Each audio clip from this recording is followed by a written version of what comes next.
السلام عليكم متتبعينا الكرام. اليوم ان شاء الله جيتكم بواحد الفلوق اللي جديد. ان شاء الله غادي نديروا واحد الزياره للمعرض الدولي ديال الفلاحه اللي كيتواجد في مدينه مكناس. هادو جوج ديال التذاكر، ان شاء الله نشدوا الطريق دابا ونمشيو نوريكم التفاصيل.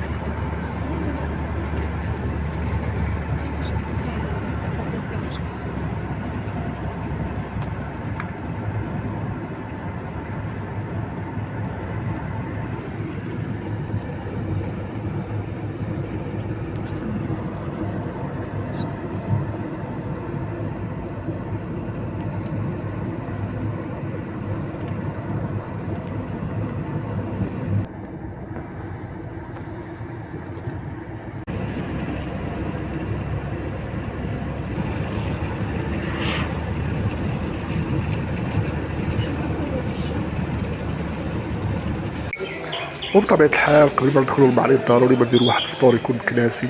هذا البيض بالخليع كيجي يا سلام. والان غنمشيو ان شاء الله في الطريق ديالنا الى المعرض. كان واحد العدد كبير ديال الناس اللي غاديين في اتجاه هذا المعرض، والحمد لله الامور كلها دازت بخير وعلى خير. هذا هو الباب الرئيسي ديال المعرض. تبارك الله داكشي معتبر، التنظيم كان محكم ما شاء الله.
وتبارك الله مدينة مكناس عرفت واحد عدد كبير ديال الإصلاحات اللي شمل عدة مناطق ولا عدة أحياء في مدينة مكناس، وأبرزها هاد البلاصة هذه الجميلة جدا، سريج السوالي اللي عرف إصلاحات كبيرة.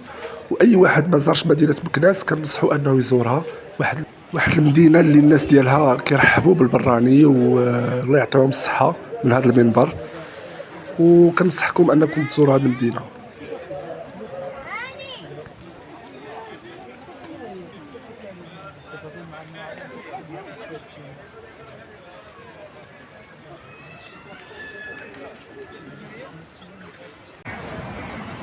وبطبيعة الحال إلا جيتي لمكناس ضروري ما تزور هذه المعلمة هذه التاريخية، باب منصور وساحة الهديم.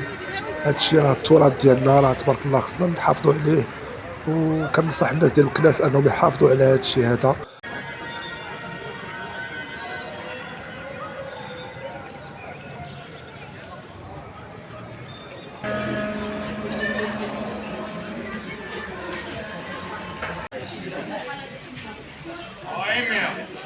صافي مزيانه صافي.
شكرا لكم بزاف على التتبع، كنتمنى ان شاء الله يكون الفلوق عجبكم وما تدوش على الصوت ديالي.